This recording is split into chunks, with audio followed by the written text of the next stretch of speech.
It all starts after the so-called Day of Reversal, which left a trail of chaos and destruction. From that point on, the world entered a 100-year war against the demon race. This was a war that plunged all the kingdoms into complete darkness for a very long time. The result was catastrophic, with 290,000 dead from the Federation and 4.8 million civilians. Now the demon army has advanced and is at humanity's last line of defense. On top of that, they threaten the pass of Jokun Mountain, a sacred site. With that, the situation became desperate, and defeat was almost certain. However, even with all this chaos, life for the soldiers went on. Despite everything, their lives didn't change, with each one holding their post. Suddenly, a figure emerges from the darkness, asking about something called a transcendent. Approaching, our hero calls the guard sentry gate over for a chat.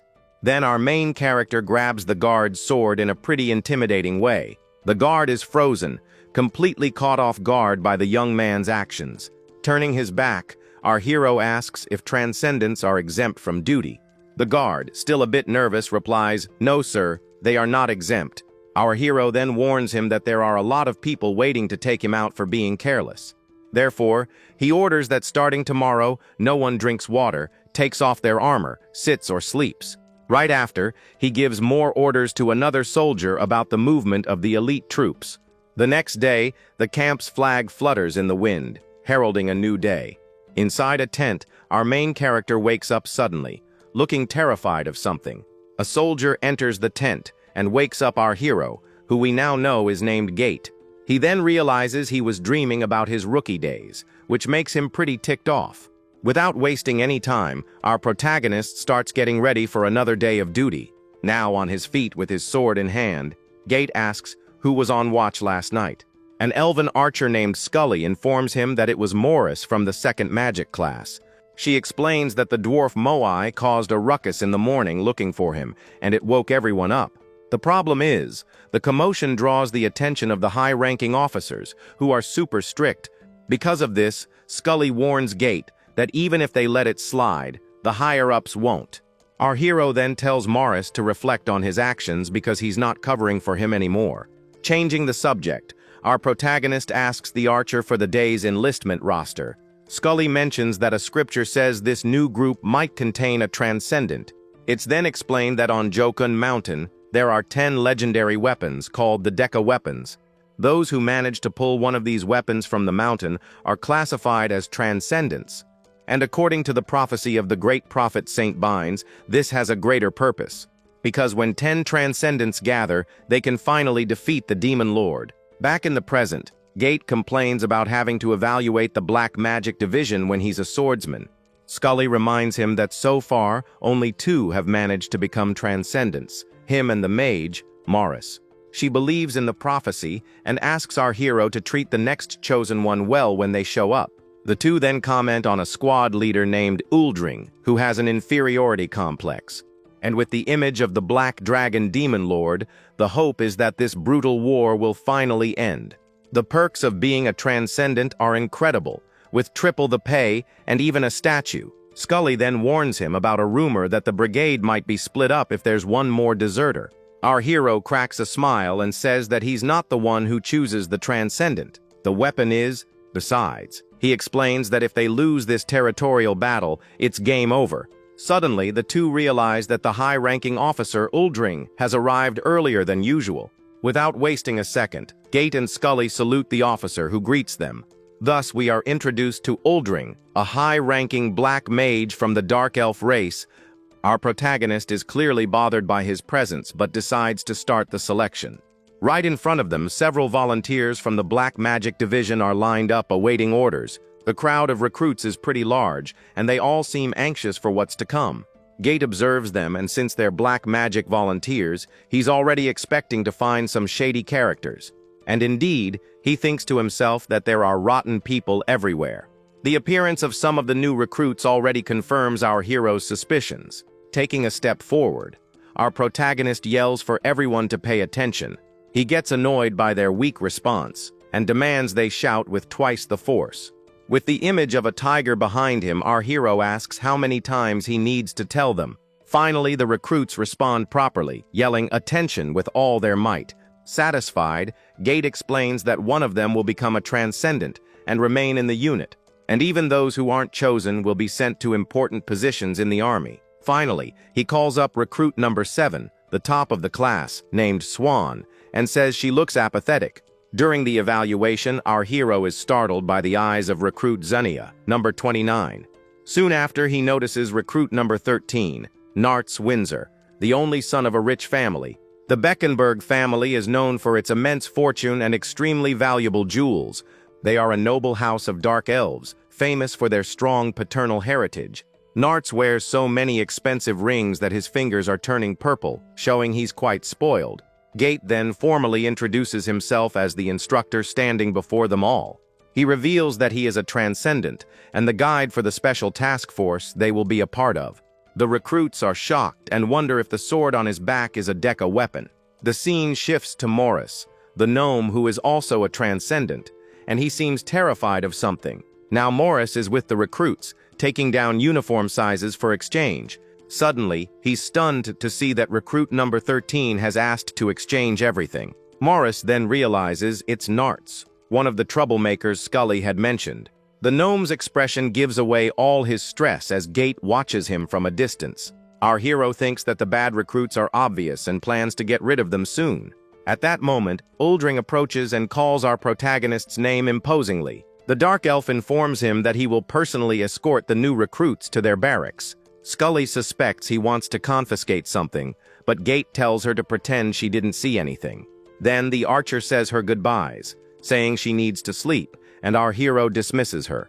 Alone with Morris, our protagonist notices that the gnome doesn't look well at all. Worried, Gate approaches the trembling Morris and asks what's wrong.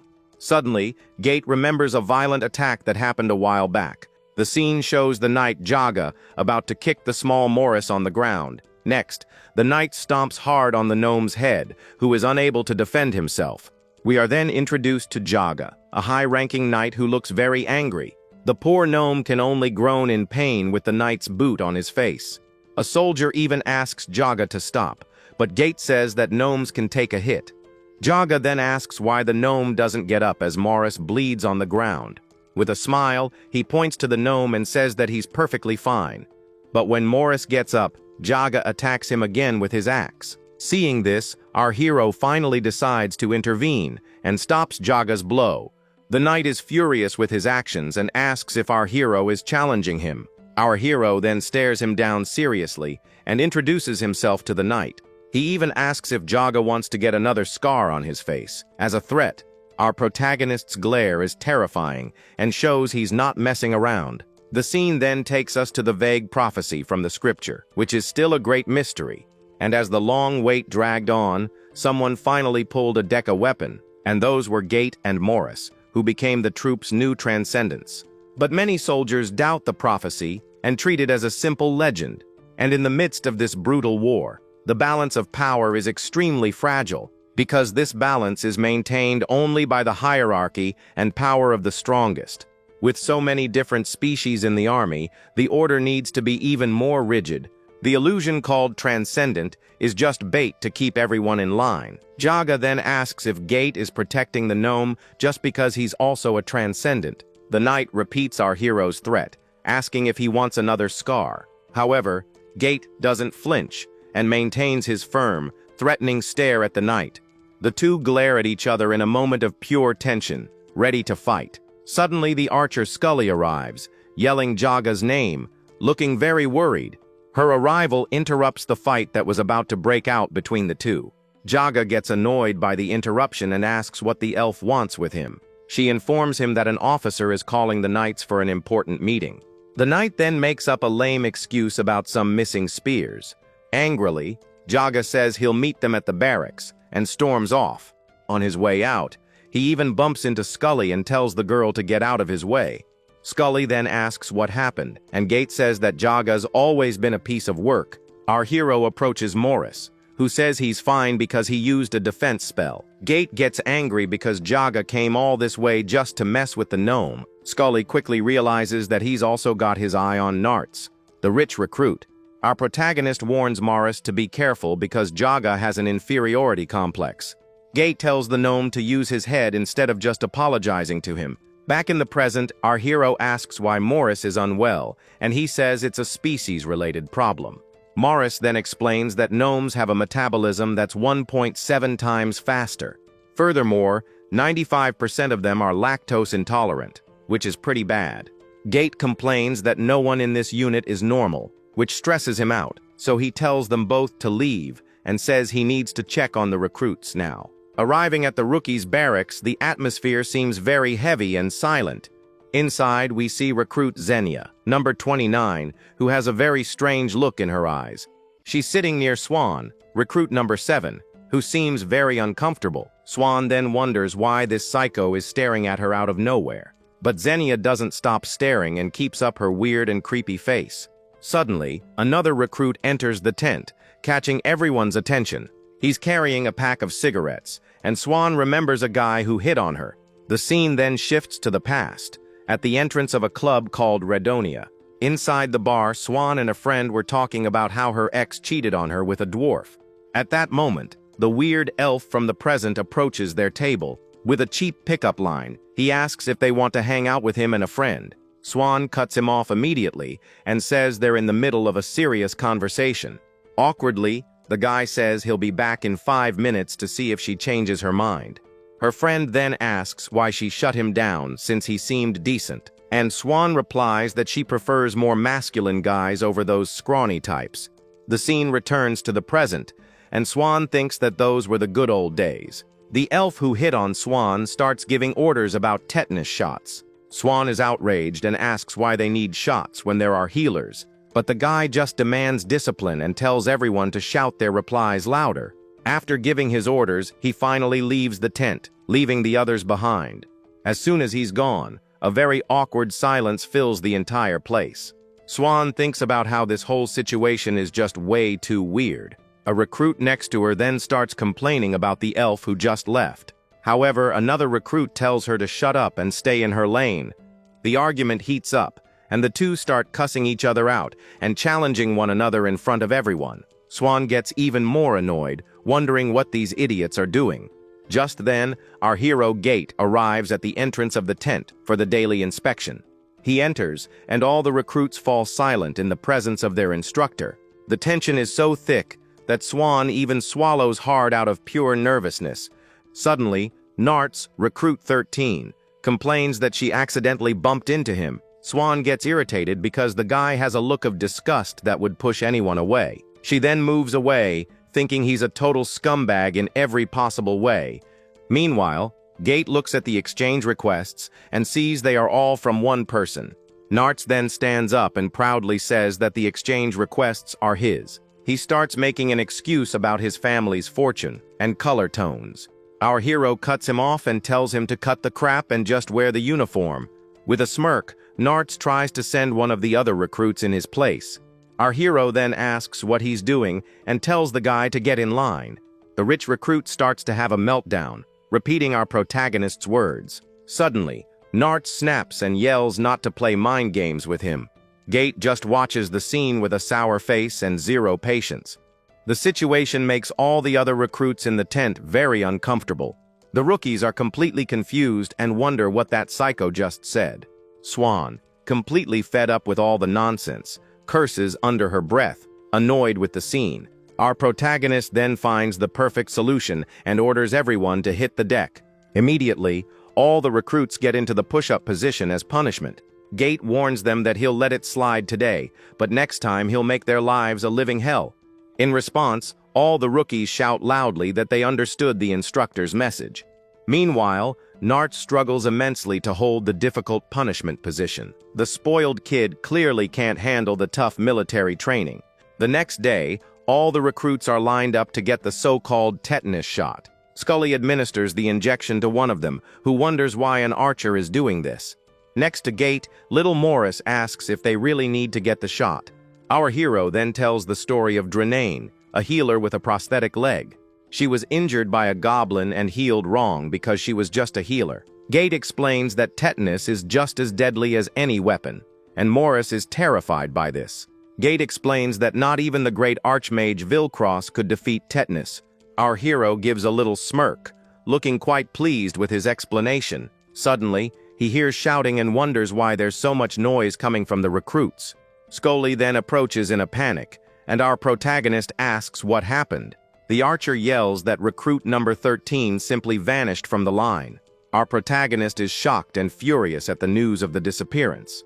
He remembers Nartz's face and curses the kid with pure rage for running away. The image of the spoiled, annoying recruit comes back to him in full force. Our hero then yells, asking who was responsible for escorting the rookies. Scully replies that Jaga brought them and told them to start the injections without a head count. Gate understands that it was Jaga's fault and asks if anyone saw where Nartz went.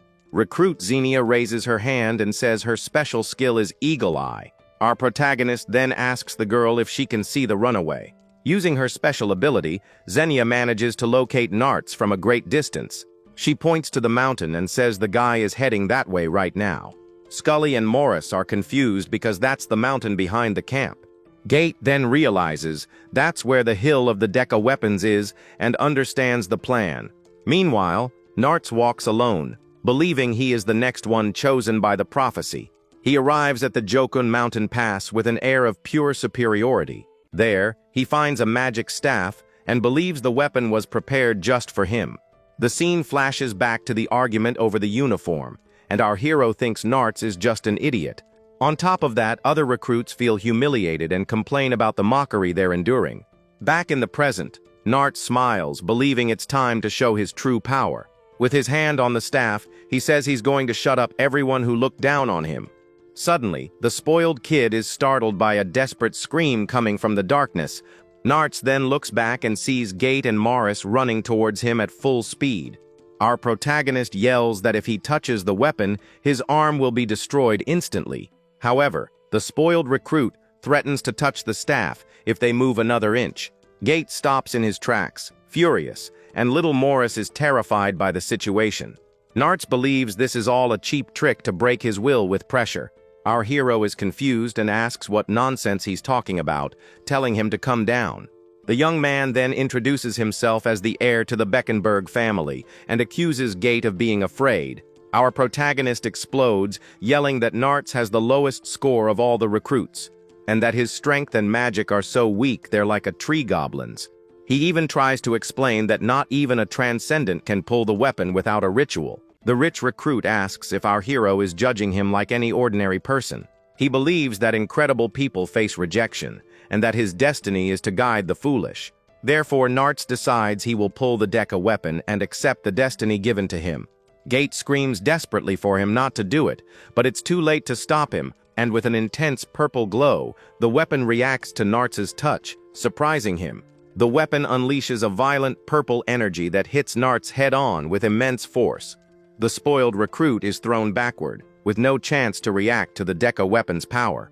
Seeing the scene, our hero and Morris rush to help, while Gate curses the kid out.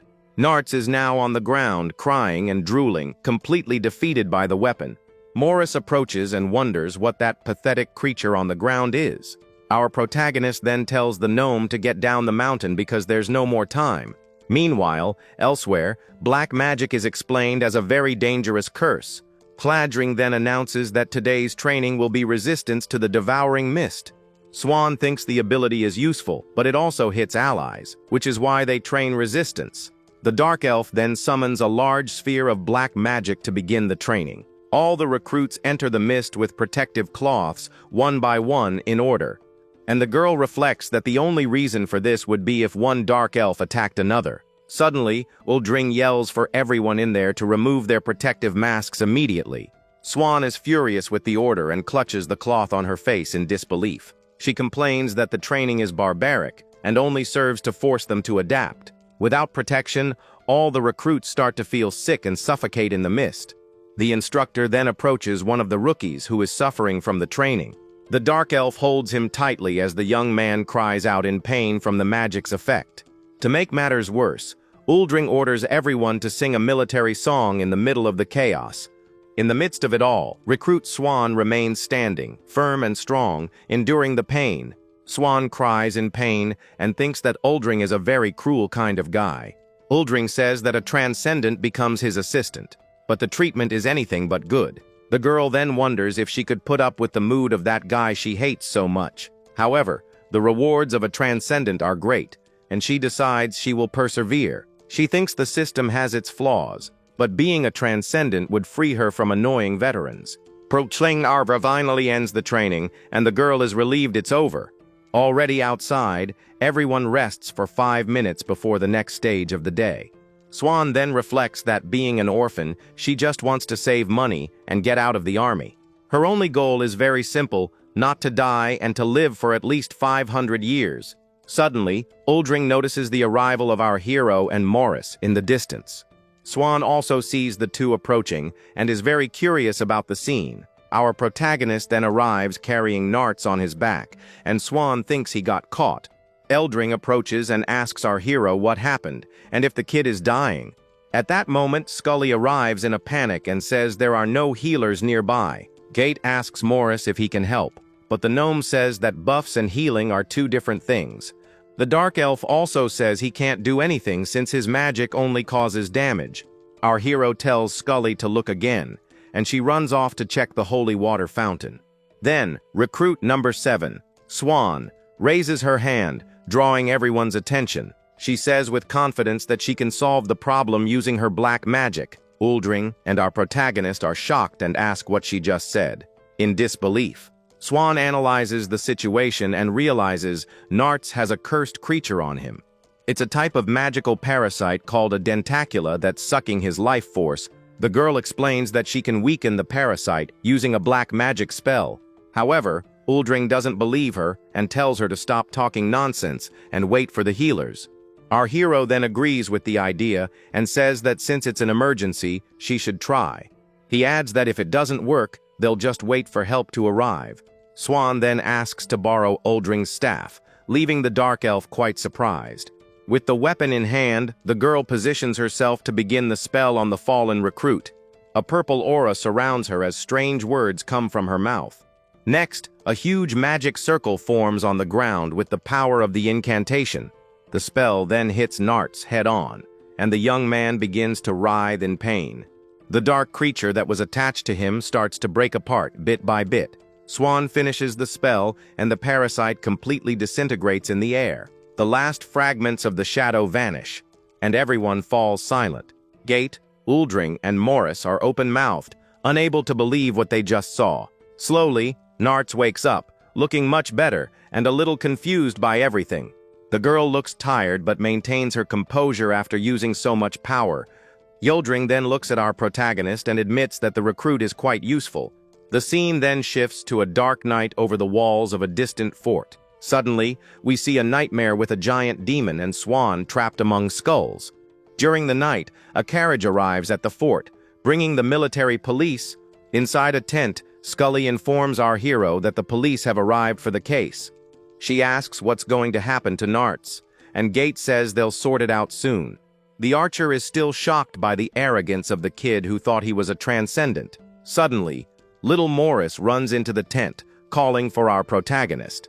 With a panicked look, he announces that they've both been summoned to the officer's room. Our hero then wonders why he and the gnome were called in there together. The scene then shifts to the officer's room, where the tense meeting will take place. Inside, our protagonist and Morris wait with sour expressions for the conversation.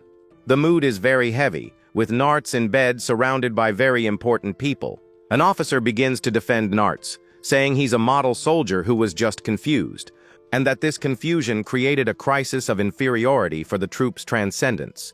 Furthermore, he accuses our hero of ordering the act out of jealousy for the recruit's position. Our protagonist is furious with the lie and asks what kind of joke this is. Pretending to be sad, the officer says that it's all his fault for being their senior. Next, a man with rings says he will discipline the two soldiers for the incident. And this man is Jaga, the knight who hates our protagonist and little Morris. The officer turns his back and says he feels devastated by the whole situation. Jaga then reaffirms that the two soldiers will be punished very severely soon. Our protagonist seethes with anger, thinking that this guy is a garbage human being. Little Morris panics and denies the accusation with all his might.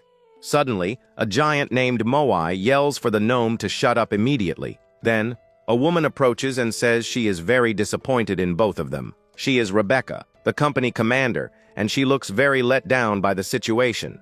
The commander then tells them to admit their mistake and reflect on their actions. Our hero cuts Morris off and says he's still adjusting to the unit. Gate takes all the blame and confesses that he was the one who gave the order to the recruit. Rebecca praises our protagonist's attitude and scolds Morris for not confessing. However, the police officer says that even with a confession, the case cannot be ignored. The commander then asks to be excused and approaches the officers for a private chat. She reminds the officer that the two are transcendents, and that changes the whole situation. Rebecca threatens him, asking what his rank is and if he wants to die right there. Right after, she says she's just kidding, and that the higher-ups don't want any trouble. The commander then tells him to leave the punishment to them and just report the details. With the police gone, Moai says that everything was resolved thanks to Rebecca's intervention. But the commander seems very angry about something and glares off to the side. She tells Moai to see her later, and the giant agrees, terrified of the woman. Jaga then appears with a smile and says the two were very lucky this time. He hands them a paper with the punishment, 7 days of running and 10 laps around the courtyard. Morris is desperate, but our hero says this is normal and tells him to get used to it. The scene shifts to the recruits' training, with the distribution of magical equipment. Next, they crawl under barbed wire and march in formation in the middle of the rain. And to finish the training, they fire blasts of magic at distant targets on the field. 5 weeks pass, and we see recruit Swan carefully cleaning her boots. A colleague compliments the shine on her boot and asks her to clean his too, but she refuses. 2 recruits comment on the assignment interview that only the best will get to do. The girl thinks that she's adapted to everything in the army, but there's something that really bothers her. And that something is Nartz, who is lying in bed, drooling and snoring loudly. Swan regrets saving his life and thinks she should have just let him bite the dust. Suddenly, an officer arrives and announces that the midterm evaluations are on the board. All the recruits rush to see the results, and Swan is shocked by what she sees. She can't believe that Nartz is in 3rd place with such high scores, and wonders what he did. Next to the board, Nartz compliments an officer's armor, who thanks him for the praise. Swan realizes that the officer is obviously sucking up to the spoiled recruit. She wonders if he's trying to turn Nartz into a transcendent, no matter what. The scene then shifts to the regular soldiers' barracks in another part of the fort. Our hero is furious about Nartz's score, and Morris explains why. It turns out that Jaga gave him the highest scores in every possible category. Gates says the scores don't matter, but Morris explains that in the Central Brigade they do. The gnome wonders if Oldring will just stand by and watch Nartz become his assistant. Morris asks if our hero isn't angry, and he says he expects nothing from humans. The gnome is impressed by our protagonist's calmness and disgusted with Jaga. Back with the recruits, Nartz complains of thirst and asks for some holy water to drink. An officer then yells and asks who's on water duty, and Swan and Xenia report. He orders the 2 to fetch water, and they leave to carry out the superior's order. The 2 carry a heavy pot, and Swan complains that they should make the giants do this. The girl then sits down to rest, and Xenia offers to switch places with her. Suddenly, Swan notices some portraits on the wall and asks what those paintings are. Xenia explains that they are portraits of war heroes from each of the battlefronts. Swan mocks one of the portraits, saying the dark elf is the ugliest of them all. She says he's so ugly he could scare away demons with just his face. Zanyo then reveals that the dark elf in the portrait is actually her father. The girl is in shock and awkwardly tries to fix the situation by complimenting the guy. She thinks that besides Nartz, now she has to deal with a guy who's a hero's son. Swan then asks why he's here, and Xenia says it's to serve his country. She wonders what he's thinking and if he sees her as some poor wretch. The scene then shifts to Xenia, thinking about which part of a mug is the safest. While they fill the pot with water, the 2 talk about their future assignments. Swan says she'll try for the extraction, and if she fails, she'll stay in the Central Brigade. And Xenia says that Nartz was called in first for the consultation because of some issue. Scully is outraged by the situation, but the officer says the decision is final. Morris then wonders if Nartz is some kind of masochist who enjoys suffering. The spoiled recruit confirms his decision, and Jaga is already thinking about the benefits he'll get. Nartz then says he will remain in the Central Brigade, to everyone's surprise, and he even applies for the position of knight, imagining himself in armor. Everyone is in shock at Nartz's decision and doesn't understand the situation at all. Jaga turns pale and can't believe what he just heard from the young man. The knight starts to sweat and wonders what kind of madness he just heard. Suddenly, Moai congratulates Nartz on his choice and says it was a courageous decision. He even comforts him, saying that aptitude and species are very different things. Klaus Morris then approaches our protagonist and asks what is going on.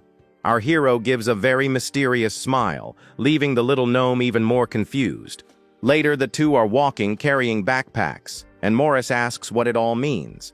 Our protagonist simply replies that he'll find out soon enough what's happening. He thinks that Jaga contacted Nartz's parents and received a bribe for it. And since Nartz bragged to all the officers, he couldn't back out now. Our hero explains that the kid is desperate for attention and dreamed of being a transcendent. And with that dream shattered, he now has only one option left to follow. He's going to seek out the only person who gave him attention this entire time in the army, the officer who supported him from the beginning and gave him the best scores on the evaluation. Our hero explains that all it takes is a little push for everything to change. Morris then remembers what Geit said during the run about the knight's uniform, and the plan was simply to get rid of the unit's torture officer once and for all. In other words, our protagonist set a perfect trap for Jaga to fall into. He called the plan Project Jaga's Contradiction and executed it masterfully. The scene then returns to Uldring, analyzing Nartz's papers in the officer's tent. He's shocked to see that the kid is an honor student and can't believe it. Suddenly, Jaga appears with a smile, and Uldring starts connecting the dots. A puzzle forms, and he understands the knight's plan to get ahead. Jaga would get a bribe from Nartz's parents, and Uldring would have to put up with the spoiled kid. The dark elf realizes he's screwed and tries to argue with Jaga about the decision, but the knight just scoffs at him and asks if he can't even train his own assistant. Uldring is furious and wonders if he'll have to endure this humiliation in silence. Back in the present, Nartz makes his surprising announcement to everyone present. He says he will remain in the brigade and apply for the position of knight. Jaga turns pale, while Uldring lets out a loud laugh of pure satisfaction. The giant Mawai finds the kid's choice very unusual, but approves it on the spot. Uldring seizes the opportunity and says that Jaga treated Nartz without prejudice and with care, and that he passionately advocated for an end to the role barriers between species. Therefore, Uldring suggests that the higher-ups recognize Jaga's sincerity and laughed. Mawai says that in the end, sincerity always wins, and Jaga tries to argue against the decision. Uldring then provokes him, asking if someone received a bribe or forged the scores. He even tells the knight to accept the result and obey the chain of command. Jaga is furious but can't say anything in front of the officers and Nartz. Besides, he never imagined that the true mastermind behind it all was our hero. Our protagonist thinks that it's not over yet, and that there's one last move to make. Seeing the whole scene, Morris becomes convinced that the real demon here is Geit. The scene then shifts to a dark forest, with a strange animal watching something. A troop of soldiers marches in tight formation, following the commander's orders. And among them is Xenia, who finds a strange little rock on the forest floor. She picks up the object and keeps it as a souvenir while Swan watches from a distance. The recruits continue their long night march, carrying heavy backpacks and equipment. Our hero encourages them to keep going, saying there's only one more hill to go. Swan feels exhausted and focuses only on putting one foot in front of the other, so she doesn't give up. The commander then orders everyone to sing a marching song to lift their spirits. Finally, the recruits arrive back at the fort and celebrate the end of their training. With that, the 6 weeks of basic training in the enlistment unit come to an end. And now, the long-awaited Deca weapon extraction ceremony is finally about to begin. An officer announces the start of the third extraction ceremony, and everyone salutes the flag.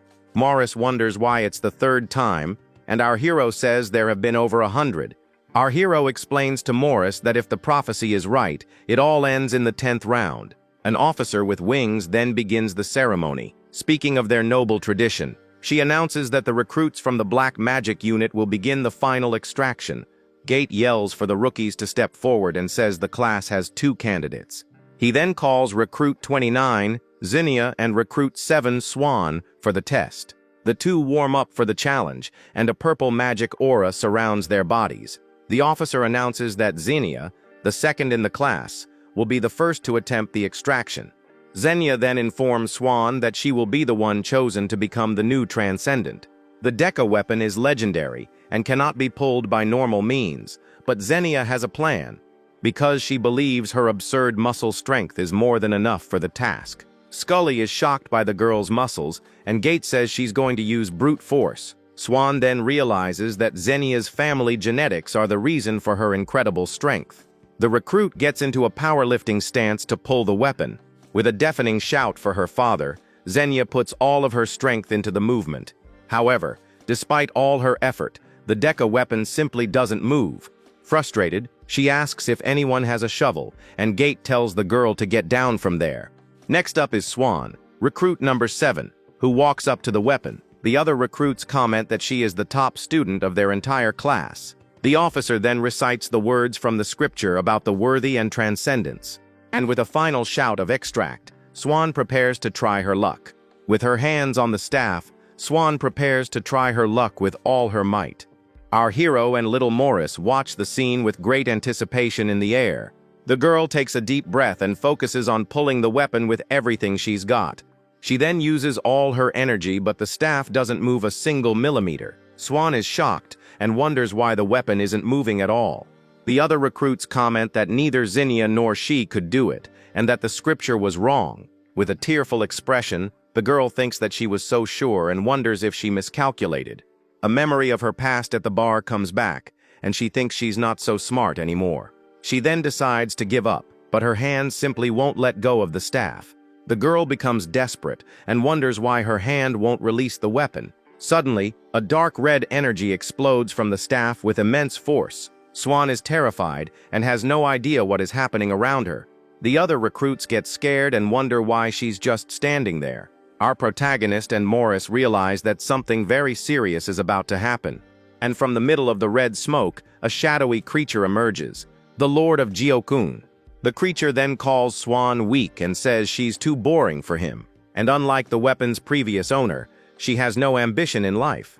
The Lord then reveals that she spends her nights reading silly princess romance novels, and that on weekends she gets wasted and gets shot down by every guy. Swan yells that's in the past, and the Lord says that's why she always fails. The Lord then says he prefers her to Narts and Zinnia, and grants her the weapon Jet Black Dew. Swan has a bored expression, not really caring about what just happened.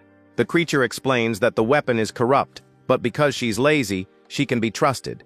The Lord then announces that from now on, the Deca weapon belongs to her by right. She thinks it's nice that the Lord trusts her, but her favorite book is not a silly romance. Suddenly, the girl gets angry and yells that her book is actual literature. Everyone present is shocked and has no idea what she's talking about. Swan then snaps back to reality, very confused by her own over-the-top reaction. The other recruits awkwardly start applauding the troop's new transcendent. Ironically, the girl just stands there with the staff in her hand, not understanding how she did it. Due to her humble personality, she obtained the weapon and became a transcendent black mage. However, the first female transcendent ended up bothering some of the army's female veterans. They complain that the girl will get triple the pay and that she'll be cursed for it. But Zinnia celebrates and says that if it's Swan, she approves of the Deca weapon's choice. The scene then shifts to total darkness, with a very faint glow on the horizon. Suddenly, Zinnia is startled by something she felt from very far away. She looks at a distant mountain and sees a very strange light on its peak. The recruit says she felt a very sinister aura, and her eye begins to glow brightly. The energy on the mountain grows more and more intense, and a dark power spreads, and in the middle of it all, the image of terrifying demons emerges in the darkness of the night.